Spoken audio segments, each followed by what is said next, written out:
Hello प्यारे बच्चों, आज हम पढ़ने वाले हैं चैप्टर नंबर 14 जिसका नाम है एक कहानी ये अभी। तो चलिए इसे स्टार्ट करते हैं।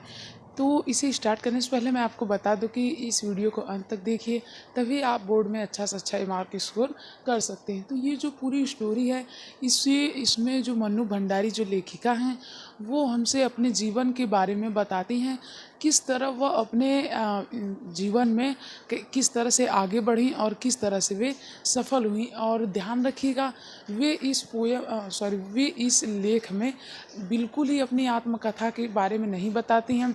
वे सिर्फ ये बताती हैं कि वे कौन कौन से लोग थे और वे कौन कौन से ऐसे कारण थे जिनकी वजह से वह एक सफल महिला बन सकी। तो चलिए आइए इसे पढ़ते हैं और हम समझते हैं कि किस प्रकार से उनका जीवन आगे की तरफ या फिर सफलता की तरफ बढ़ता गया। वो बताती हैं कि उनका जन्म मध्य प्रदेश के भानपुरा गांव में तो हुआ था, लेकिन जब उन्होंने अपना होश संभाला तो उन्होंने अपने आप को अजमेर के ब्रह्मपुरी मोहल्ले में एक 2 मंजिला मकान था, वहाँ पर उन्होंने अपने आप को पाया था। यानी कि अब छोटे बच्चों को कुछ याद थोड़ी रहता है, याद तो बड़े बच्चों को रहता है। तो वही यहाँ पे वो भी कह रही हैं कि जब वो बड़ी थी, यानी जब से उन्होंने अपना होश संभाला है, तब से वह अपने आप को उसी 2 मंजिले वाले मकान में पाई हैं। और वो बताते हैं कि जिसकी सबसे टॉप मंजिल थी, यानी ऊपरी मंजिल पे उनके पिता का साम्राज्य था। और अब वे अपने पिता के और माता के बारे में इन 2 पेजों में बताएंगी। वो बताती हैं कि उनके जो पिताजी थे वो जो सबसे टॉप मंजिल होती है, सबसे ऊपरी जो मंजिल होती है, वहाँ पर रहते हैं। और वहाँ पर कई ढेर सारी पुस्तकें बिखरी हुई होती हैं, जिनमें वो या तो पढ़ रहे होते हैं या तो डिक्टेशन दे रहे होते हैं। तो यही सब काम उनके पिताजी करते थे। और ये भी बताती हैं उनके पिता एक समाज सुधारक भी थे। वे समाज की हर बुराइयों को दूर करने के लिए आवाज़ उठाते थे, तो कभी क्रांतिकारियों के साथ रहते थे। तो इन सभी कामों में उनके पिताजी काफ़ी ज़्यादा लोगों का हाथ बटाते थे। और थोड़ा सा अपने माता के बारे में भी वो बताती हैं। कहती हैं उनकी जो माता थी वो थोड़ी अनपढ़ थी और पढ़ी लिखी नहीं थी। तो इस तरह से वे आगे बढ़ती हैं और कहती हैं कि उनके पिता ना ही केवल एक समाज सुधारक थे, बल्कि वे एक शिक्षा के फील्ड में भी लोगों को बच्चों को उपदेश देते थे। और 7-8 बच्चों को मतलब एक साथ में पढ़ाते थे, उन्हें उपदेश देते थे। तो इस तरह से उनके पिता के बारे में उन्होंने शुरुआती कुछ पैराग्राफ्स में बताया है। साथ ही में वे ये भी कहती हैं कि उनके जो पिता थे वो गुस्से वाले भी थे, मतलब ज़्यादा गुस्सा करने वाले भी थे, ज़्यादा क्रोधित व्यक्ति भी थे और ज़्यादा हंसमुख व्यक्ति भी थे। तो उनका जो चरित्र था वो दोनों गुस्सा और हंसमुख के बीच में था। यानी कि वो कभी कभी ज़्यादा गुस्सा हो जाते थे, कभी कभी हंसमुख, मतलब कि नॉर्मल रहते थे। तो इसके साथ साथ वे ये भी बताते हैं कि उनके जो पिता थे उन्हें एक बार आर्थिक झटका लगा था, यानी उन्हें आर्थिक में काफ़ी ज़्यादा नुकसान हुआ था। उसकी वजह से वह इंदौर से अजमेर वापस आए थे।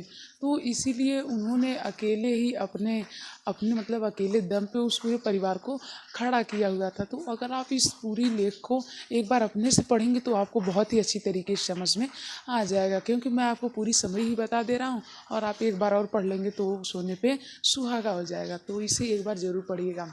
तो इसके बाद वो लेखिका बताती हैं कि और जिस प्रकार के वे थे, ठीक उसी की अपोजिट उनकी माँ भी थी।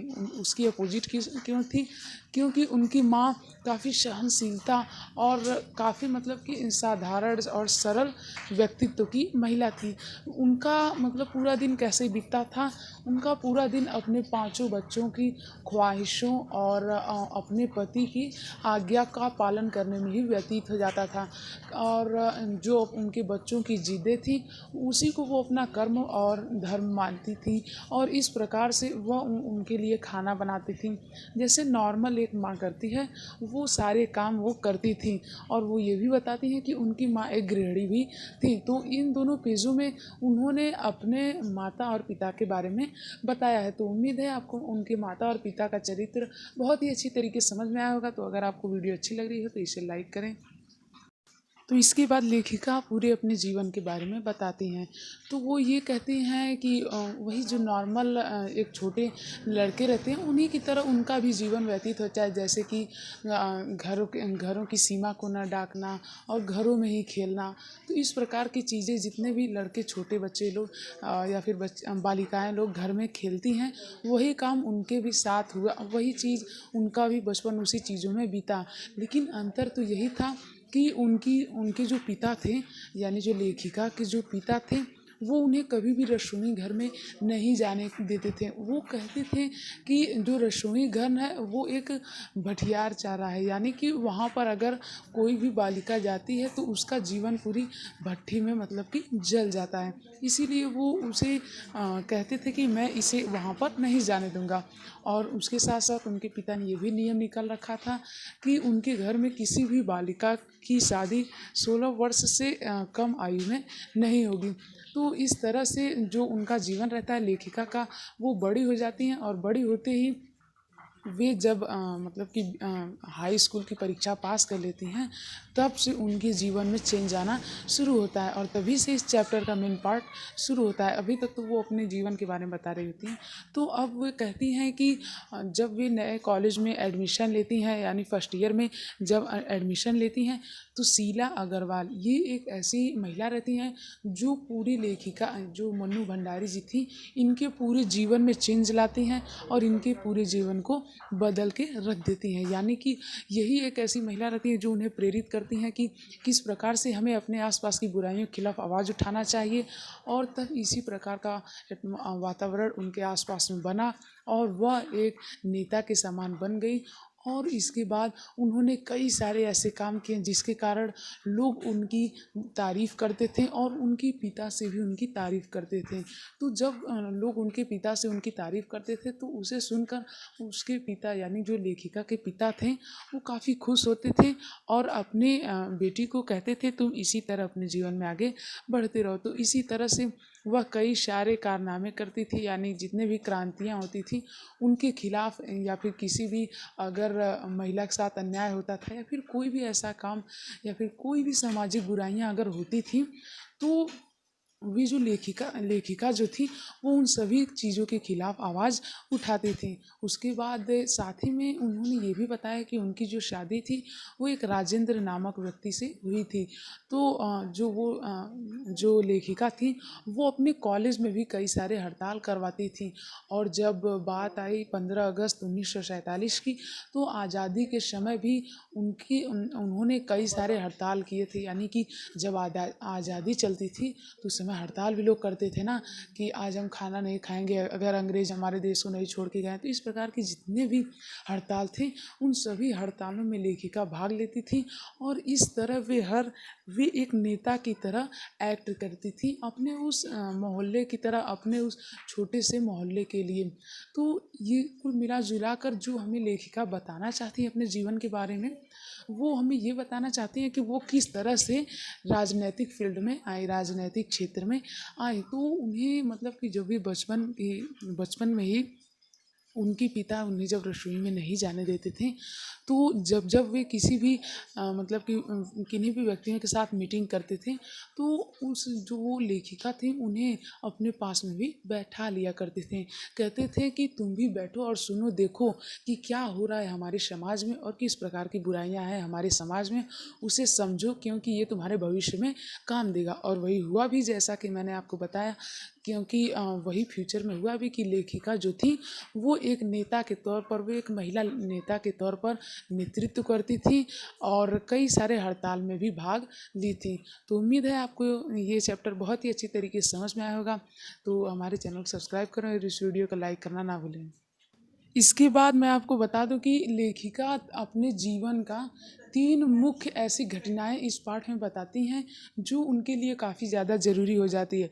जिसमें से पहली घटना जो थी वो एक प्रिंसिपल जो उनकी जो जहाँ पे वे पढ़ती थी, वहाँ की जो प्रिंसिपल थी, उन्होंने एक पत्र भेजा था उनके पिता के पास, जिसमें उन्होंने पत्र भेजा था कि आप आइए और खुद उनसे बात कीजिए। तो इसके बाद उनके जो पिता थे वो काफ़ी गुस्सा हो गए थे। तो इसी के कारण उनके पिता जैसे ही वहाँ पर आए तो वे सुनने लगे कि अपने बेटी के जितने भी कर्म थे वो सब सुनने लगे। तो वो उससे बहुत खुश हुए, लेकिन जो प्रिंसिपल थी वो उनसे बहुत दुखी थी। अब कर्म कुछ ऐसा ही था, जो कर्म था वो ऐसा था कि उनकी जो बेटी थी वो वहाँ पे जितने भी हड़ताल पूरे देश में होते थे, यानी कि किसी दिन सभी लोग हड़ताल करते थे कि आज खाना नहीं खाएंगे, किसी दिन मतलब जितने भी प्रकार के हड़ताल होते थे, उन सभी हड़तालों को उनकी जो बेटी थी और दो और लड़कियां थी, उनकी सहेलियां थी, तो वो सभी लोग बहुत ही अच्छी तरीके से पालन करती तो थी, मगर करवाती भी थी। हाँ, यानी उनके एक इशारे से सारी लड़कियां बाहर निकल कर वो लोग भी हड़ताल करने लगती थी। इसकी वजह से उस स्कूल में अच्छे से, उस कॉलेज में अच्छे से पढ़ाई नहीं हो पाती थी। इसीलिए प्रिंसिपल ने उनके पास रिपोर्ट भेजा था। तो इसे सुनकर उनके पिता कहते हैं, बस मैं जैसा चाहता था कि मेरी बेटी राजनीतिक फील्ड में आगे बढ़े, क्षेत्र में आगे बढ़े, उनकी बेटी के साथ वैसा ही हुआ। और वे यह कह के चले गए, अब भाई देश में हड़ताल हो रहा है तो इन्हें भी करना ही पड़ेगा, ये कहकर वे चले गए। उसके बाद एक और घटना उन्हें याद आती है, जिसमें कि उनके एक दोस्त रहते हैं उन लेखिका के पिता के, वो आकर मन्नू भंडारी जी के बारे में कुछ बढ़ा चढ़ा कर कह जाते हैं, और उसी की वजह से उनके पिता काफ़ी क्रोधित हो जाते हैं। तो वो उनकी जो दोस्त रहते हैं, यानी जो मित्र रहते हैं, वो कहते हैं कि आपकी जो मन्नू है वो हमेशा हड़ताल करती है, और साथ ही में हमारे घर की भी लड़कियों को हमेशा लेके जाती है हड़ताल के लिए, ये हमारे लिए अच्छा नहीं है। तो ऐसा सुनने पर उनके जो पिता थे वो काफ़ी क्रोधित हो चुके थे।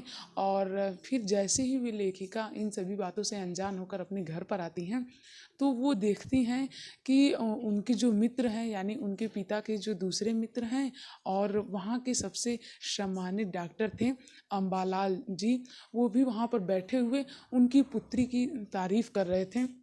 और उनके जो पिता थे वो काफ़ी खुश थे। तो उस खुशी में वे अपना क्रोध भूल गए थे। वे जानते थे कि समाज में सभी लोगों को खुश नहीं किया जा सकता, इसीलिए उन्होंने उस जो अपने दूसरे मित्र थे, उन मित्र की बातों को इग्नोर कर दिया, और अपने जो दोस्त जो उनकी तारीफ कर रहे थे उसकी बेटी की, तो इन सभी चीज़ों की वो भी मन्नू के ही सपोर्ट में थे। उसके बाद उन जो लेखिका है वो और भी एक विशेष घटना बताती हैं, जो कि सन 1947 में उनकी जो टीचर थी, जिनका मैंने आपको नाम बताया था पहले ही, शीला अग्रवाल जी, तो उन्हें उस स्कूल से निकाल दिया गया। उन्हें उस स्कूल से इसलिए निकाल दिया गया क्योंकि जो शीला अग्रवाल जी थी, तो वो हमेशा जो लड़कियां थी उन्हें भड़का कर कॉलेज की अनुशासन जो थी उन्हें बिगाड़ने के आरोप में उन्हें निकाल दिया गया। क्योंकि जब वो उन्हें भड़काती थी और हुड़दंग करने पे या फिर इस प्रकार के हड़ताल करने पर भड़काती थी, इसीलिए उन्हें निकाल दिया गया। तो इस फैसले से जो लेखिका थी वो भी अपनी थर्ड ईयर की क्लासेस बंद करके, और उनके साथ साथ 2-3 छात्राएं और थीं, वो भी वहाँ से चली गईं। लेकिन हुड़दंग जो थी वो तो बाहर भी रह के मचाया जा सकती थी, लेकिन कॉलेज के जितने भी लोग थे, वे अगस्त के आखिरी थर्ड ईयर को खोलना पड़ा उन्हें मजबूरन इसलिए खोलना पड़ा था क्योंकि उस समय जो 1947 की जो क्रांति थी उसमें भारत जब विजयी हुआ था, तो उसी के सामने उन्हें ये सभी चीज़ों का खोलना पड़ा। तो बस इस चैप्टर में इतना ही। उम्मीद है आपको बहुत ही अच्छी तरीके से समझ में आया होगा। तो आज की इस वीडियो में इतना ही। Thank you. जय हिंद, जय भारत। Keep supporting.